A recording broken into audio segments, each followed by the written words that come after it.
What if the most important decision of your life had already been made, and the only warning came from a train that officially doesn't exist? On a cold October night, Daniel Mercer stood alone beneath the flickering lights of Ashford Station, a small commuter stop on the outskirts of northern England. It was 11:47 p.m. Rain drifted sideways through the empty platforms, turning the tracks into long ribbons of black glass. The last scheduled train had departed nearly 40 minutes earlier. Daniel wasn't supposed to be there. Earlier that evening, he had received an email offering him a position in another city, a job that could completely change his future. Better salary, better opportunities, a chance to leave behind years of frustration, yet he hadn't accepted it. Something kept holding him back.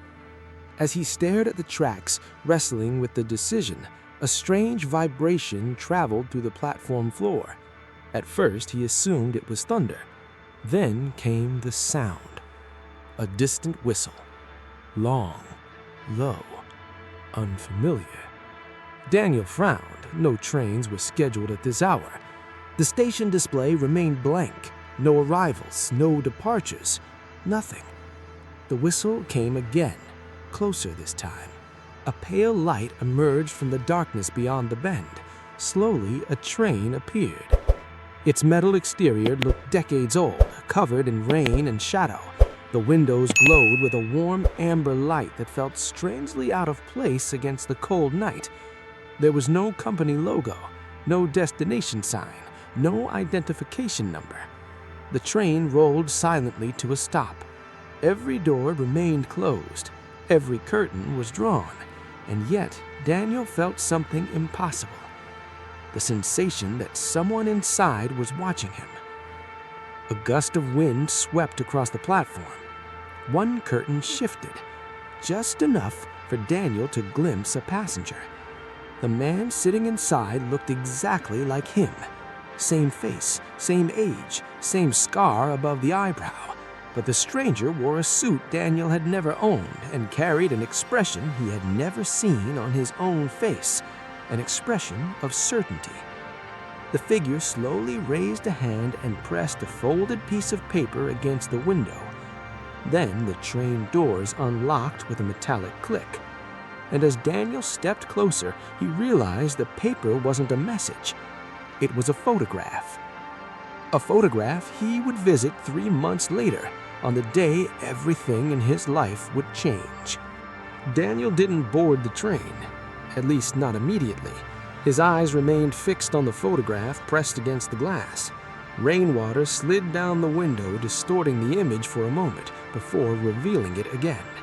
The image showed an old brick building standing beside a river, nothing remarkable at first glance. Yet Daniel recognized it. Or rather, he recognized the name engraved above the entrance, Raven & Co. Archives. He'd never been there, but 3 days earlier, while researching companies in the city where the new job awaited him, he had noticed that exact building in an online article. It had been a random detail he barely remembered. How could this photograph exist? Before he could move closer, the passenger who looked exactly like him slowly lowered the image. Then the lights inside the carriage went out, one by one, until only darkness remained. The train whistle echoed again, and suddenly the doors closed. The locomotive began moving away, slowly, silently. Within seconds, it disappeared into the rain, as if it had never arrived. The next morning, Daniel returned to Ashford Station. The station manager laughed when he described what he had seen. No train had passed through during the night. Security records showed empty tracks, no scheduled services, no maintenance vehicles, nothing. Daniel might have convinced himself it was exhaustion, not for what happened that afternoon. A handwritten envelope appeared beneath his apartment door. No stamp, no address, no sender. Inside was a single piece of paper. 3 names, 3 dates, and 1 sentence.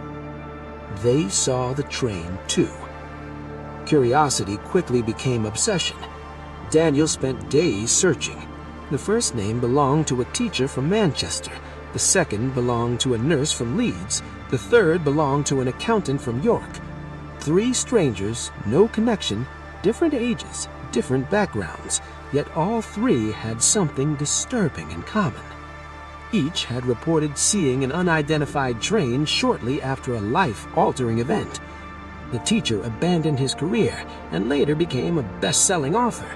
The nurse moved overseas after receiving an unexpected offer.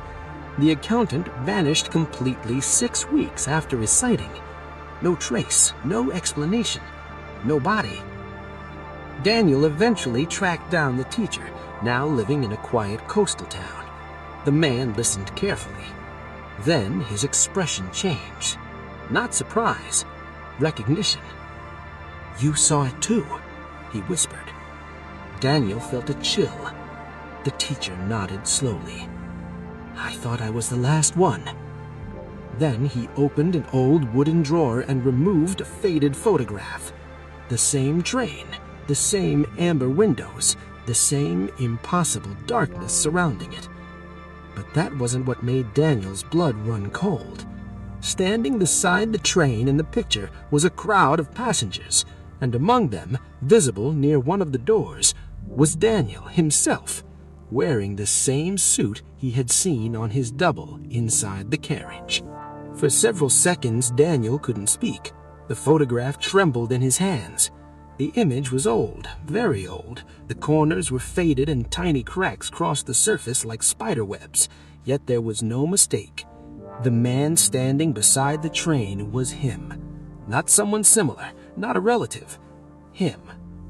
The teacher explained that the photograph had been discovered inside a sealed archive box purchased at an estate auction nearly 15 years earlier. According to the documents stored with it, the picture was believed to have been taken sometime in the late 1970s. Daniel was 32 years old. The math was impossible. That night, he couldn't sleep.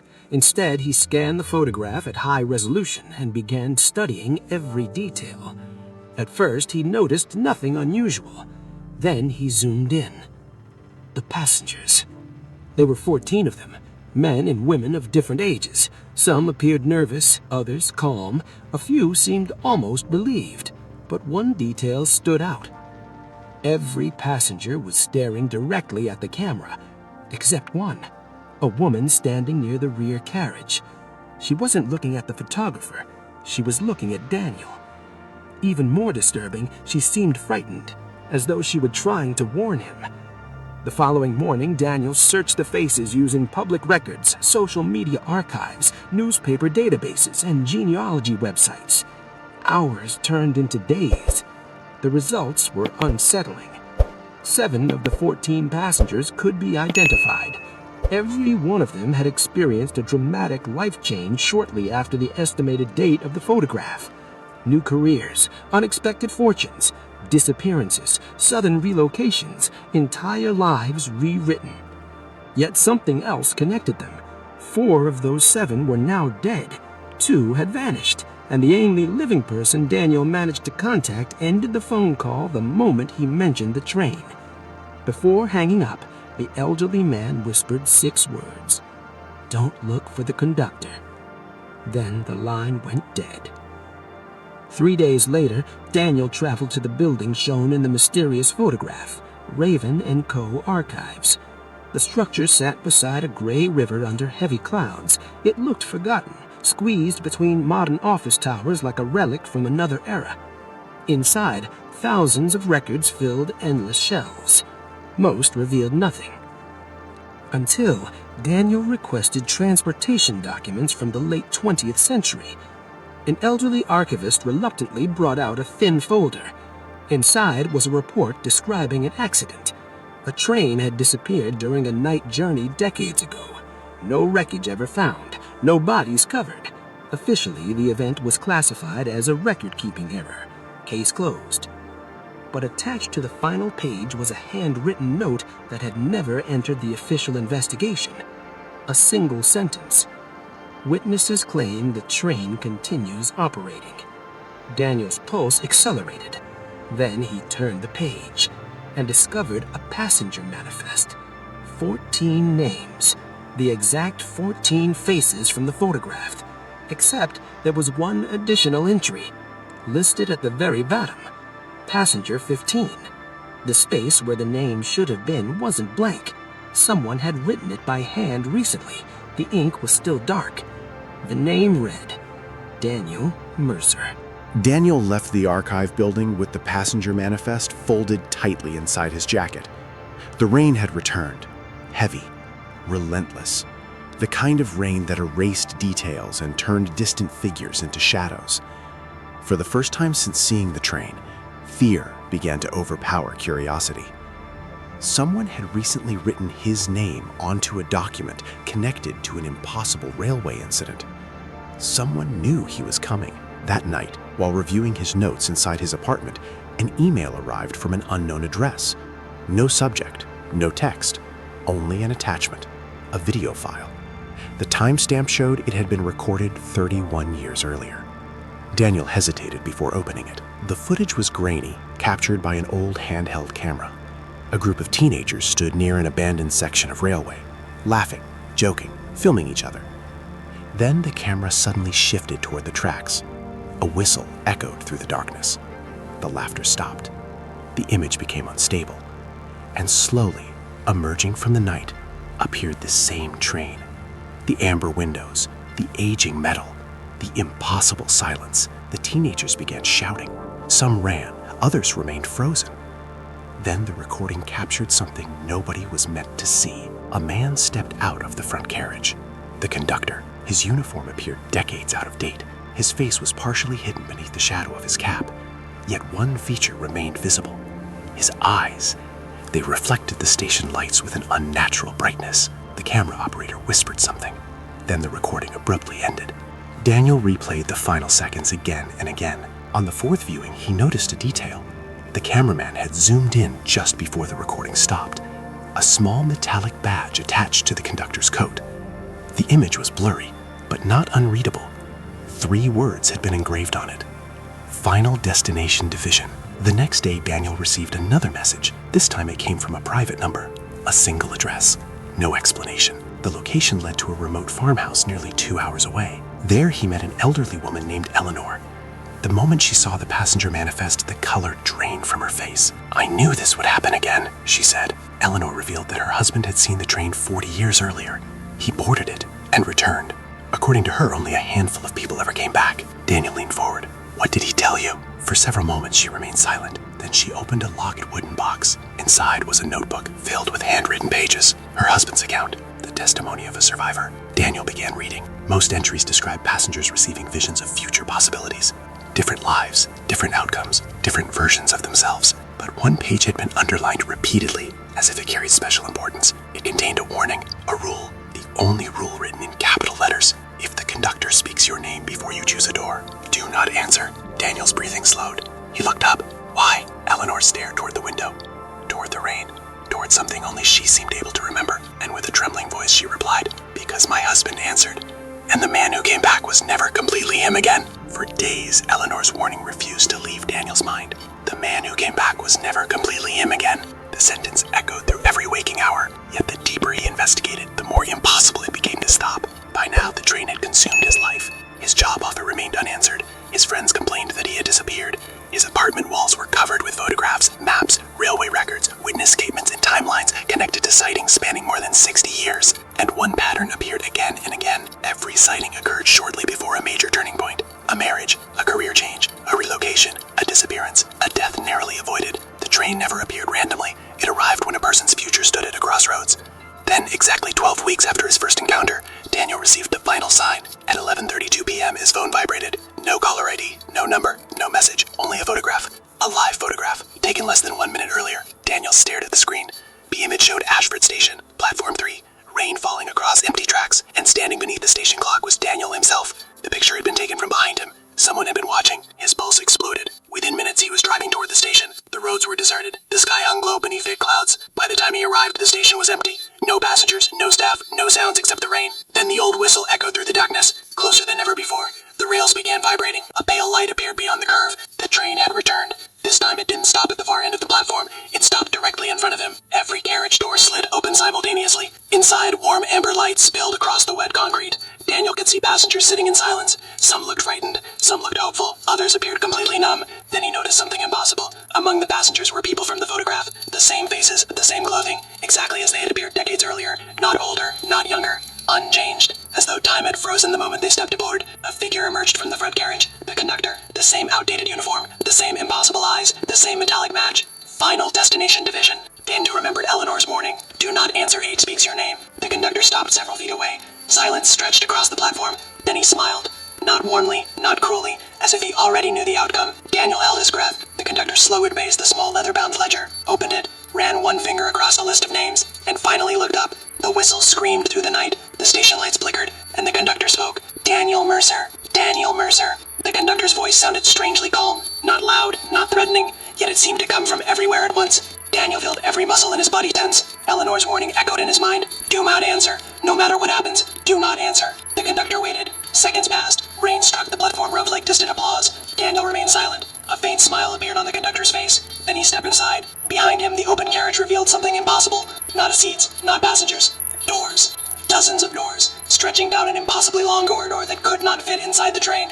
Each door carried a number. Each door pulsed with a faint amber glow, and from behind every one came sounds. Laughter, arguments, children, traffic, music.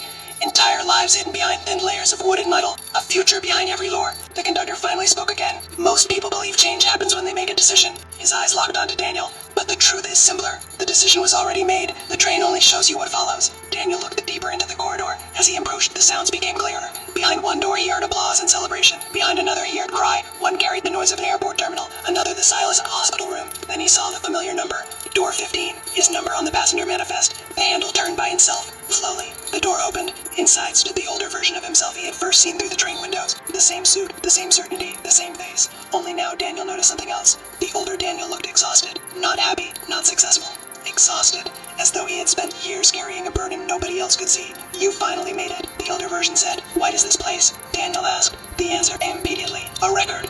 A map of possibilities. A collection of futures people almost lived. Daniel stared at him. Then which one is real? For the first time, uncertainty crossed the older man's face. That's the wrong question. The corridor lights flickered. The train trembled. Somewhere in the distance, a whistle screamed. Then Daniel noticed something terrifying. Many of the doors were beginning to disappear, one after another. Closing forever. Choices collapsing. Possibilities vanishing. The train was leaving. The older Daniel stepped forward. There isn't much time. Tell me what happens if I board. The older version hesitated. For several seconds he said nothing. Then he finally answered, and his answer would haunt Daniel forever. You already did. The corridor vanished. The lights exploded into darkness. The whistle roared, and when Daniel opened his eyes he was standing alone on platform 3. No train, no conductor, no passengers. Only rain. Only silence. The next morning Daniel accepted the job offer. 3 months later he arrived at Raven & Coal Archives for a meeting connected to his new position. The same building, the same river, the same place from the photograph. As he entered the lobby, something caught his attention. A framed black and white picture hanging on the wall. An old railway photograph. Daniel froze. The train stood in the center. Passengers surrounded it. And there, near one of the carriage doors, stood a man wearing a suit. His face looked familiar. It looked exactly like Daniel, except the photograph was dated 19 years in the future. No explanation was ever found. No official railway records acknowledged the train's existence. And yet reports continue to appear, scattered across different countries, different decades, different lives. Always the same description. A train that arrives only once. A train seen by people standing on the edge of transformation. Which leaves one unsettling question. Did Daniel seem to train because his life was about to change? Or did his life change because he saw the train?